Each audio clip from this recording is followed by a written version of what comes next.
तब इंद्र ने हाथ में ब्रज लेकर तपस्वी रूप धारण किए भगवान शिव पर आक्रमण कर दिया, परंतु शिवजी ने तुरंत पलटवार करते हुए इंद्र के हाथ को।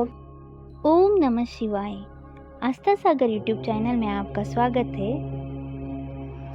रुद्र संहिता के युद्धखंड का अध्याय 13वां। इंद्र को जीवन दान व बृहस्पति को जीव नाम देना। व्यास जी बोले, हे ब्राह्मण, आपने मुझ पर कृपा करके मुझे भगवान शिव के अनेक चरित्रों को बताया है। अब मैं आपसे एक और कथा जानना चाहता हूँ। मैंने पूर्व में सुना था कि भगवान शिव ने जलंधर का वध किया था। कृपा कर मुझे इस कथा के बारे में भी बताइए। सूत जी बोले कि जब व्यास जी ने महामुनि से इस प्रकार पूछा तो सनत कुमार जी बोले, हे महामुनि, एक बार की बात है कि देवगुरु बृहस्पति और देवराज इंद्र भगवान शिव के दर्शन करने के लिए कैलाश पर्वत पर गए। तब भगवान शिव ने अपने भक्तों की परीक्षा लेने के विषय में सोचा। उन्होंने मार्ग में उन्हें रोक लिया।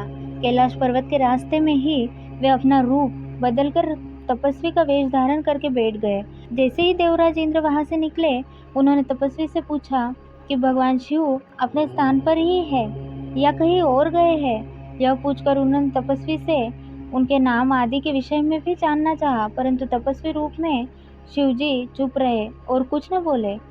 उन तपस्वी को इस प्रकार अपने प्रश्न के उत्तर में चुप देखकर देवराज इंद्र बहुत क्रोधित हुए।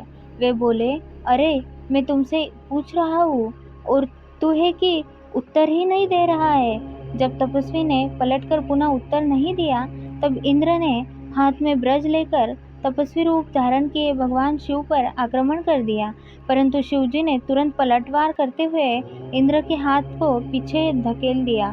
तब क्रोध के कारण शिवजी का रूप प्रज्वलित हो उठा और उस तेज को देखकर ऐसा प्रतीत होता था कि यह तेज सब कुछ जलाकर भस्म कर देगा। इंद्र की भुजा को झटकने से इंद्र का क्रोध भी बढ़ गया, परंतु गुरु बृहस्पति उस तेज से भगवान शिव को पहचान गए।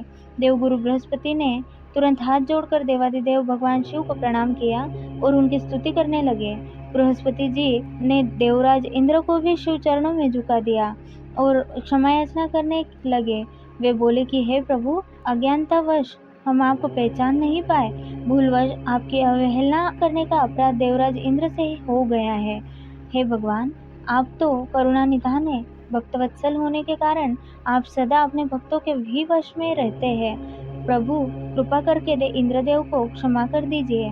बृहस्पति जी के ऐसे वचन सुनकर त्रिलोकीनाथ भगवान शिव बोले कि मैं अपने नेत्रों की ज्वाला नहीं रोक सकता।